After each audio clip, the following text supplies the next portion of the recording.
নমস্কাৰ আমাৰ চেনেলটোলৈ পুনৰ এবাৰ আপোনালোকক স্বাগতম জনাইছো। এয়া আজি মই আমাৰ ঘৰৰ বাৰীত আছো। এয়া দেখিছে নহয়, কঁঠাল লাগি আছে। আসলতে কঁঠাল নহয়, কঁঠালৰ মুচি। সেয়েহে মই আজি ভাবিলো আপোনালোকৰ মাজলৈ লৈ আহো কঁঠালৰ মুচিৰ ৰেচিপি। আপোনালোকে সম্পূৰ্ণ ভিডিঅ'টো চাই থাকিব মই কেনেকৈ বনাম। এটা কঁঠালৰ মুচি মই এদৰে আনি লৈছো আৰু এনেকৈ ইয়াৰ বাকলি আৰু ওপৰৰ ডিলাটো কাটি লৈছো আৰু অকমান নিমখ পানীত এনেকৈ তিয়াই থৈ দিছো। লগতে দুটা আলু এইদৰে কাটি লৈছো। এতিয়া কঁঠালখিনি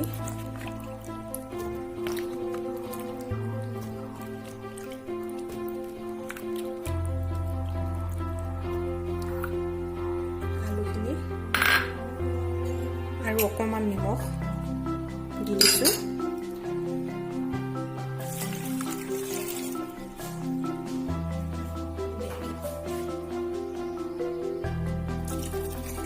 এগিলাস পানী দি দিছো আৰু এতিয়া কুকাৰৰ হুইসেলটো মাৰি 3 পৰা 4টা মান মই হুইসেল দি দিম।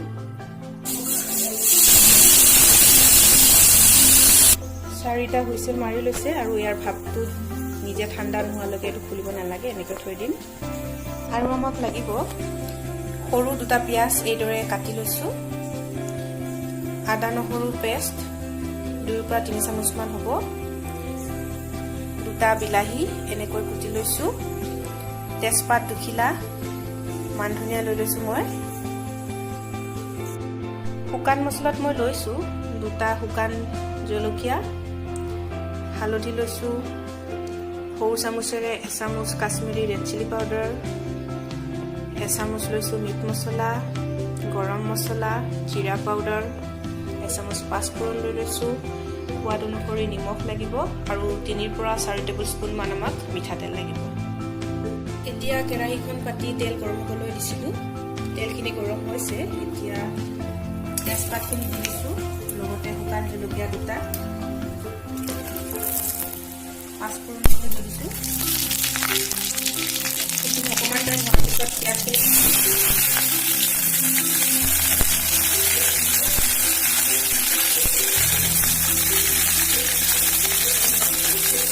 পিঁয়াজখিনি অকমান ৰঙচুৱা হোৱালৈকে ভাজি ল'ব লাগিব।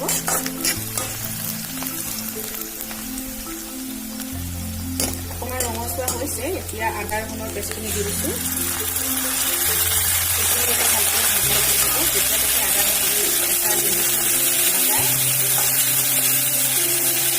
পিঁয়াজ আৰু আদা ৰহুনখিনি ভালদৰে এনেকৈ ভাজি ল'লো। এতিয়া গেছৰ ফ্লেমটো অকমান ল' কৰি দিম। এতিয়া শুকান মছলাখিনি দি দিম। প্ৰথমে হালধিখিনি দি দিছো, ৰেড চিলি পাউডাৰখিনি দি দিছো,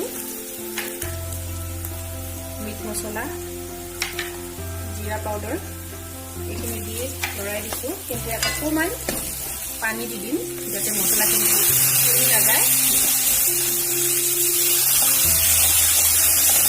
এইখিনিতে ভালদৰে ভাজি ল'ম। মছলাখিনি ভালদৰে ভাজি ল'লো। আচলতে এইখিনি যিমান ভালদৰে ভাজি ল'ব খাবলৈ সিমানে ভাল লাগিব। এতিয়া কুটি থোৱা বিলাহীখিনি দি দিছো।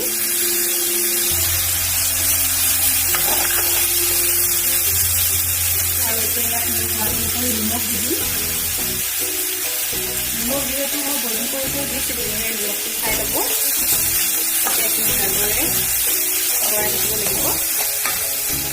এনেকৈ মই লৰাই লৰাই ভাজি আছো আৰু দেখিছো নহয় বিলাহীখিনি ভালকৈ চিটি গৈছে। এতিয়া মই ইয়াত কঁঠালখিনি দি দিম।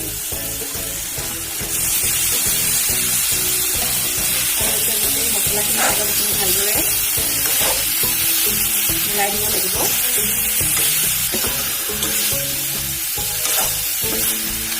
এইখিনি ভালদৰে মছলাৰ লগত আমি ভাজি ল'ব লাগিব। তাৰপিছত কঁঠাল বইলিং কৰা পানীখিনিৰ লগত আৰু মই এগিলাচ পানী দি দিছো, গৰম কৰি ইয়াত দি দিছো। তাৰপিছত আকৌ ভালকৈ মিক্স কৰি দিম।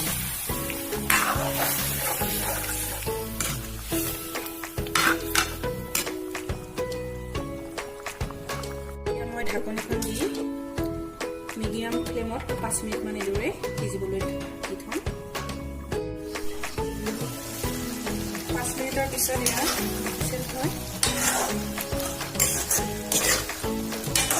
বেছি পানী দিছোঁ সেইটো নাইকিয়া হৈ গৈছে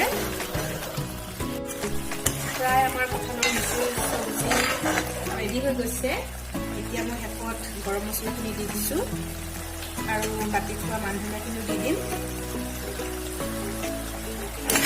লৰাই দিম আপোনালোকে যদি গ্ৰেভি কৰিব বিচাৰে তেতিয়াহ'লে গৰম পানী দি দিব পাৰে কিন্তু মই এনেকৈ খাই ভাল পাওঁ সেইকাৰণে থৈ দিছোঁ এয়া আমাৰ কঁঠালৰ মুচিৰ চব্জি ৰেডি হৈ গৈছে এতিয়া মই গেছৰ ফ্লেমটো অফ কৰি দিম এয়া আমাৰ কঁঠালৰ মুচিৰ ভাজিখন ৰেডি হৈ গৈছে দেখিছে নহয় কিমান সহজ হয় বনাবলৈ খাবলৈ একেবাৰে মাংসৰ নিচিনাই লাগে আপোনালোকে এইদৰে বনাই খাই চাবচোন যদি আজি আমাৰ এই ভিডিঅ'টো আপোনালোকৰ ভাল লাগিছে তেনেহ'লে প্লিজ লাইক কমেণ্ট আৰু চেনেলটো ছাবস্ক্ৰাইব কৰিবলৈ নাপাহৰিব ধন্যবাদ পুনৰ নতুন এটা ভিডিঅ' লৈ আপোনালোকৰ মাজলৈ আকৌ আহিম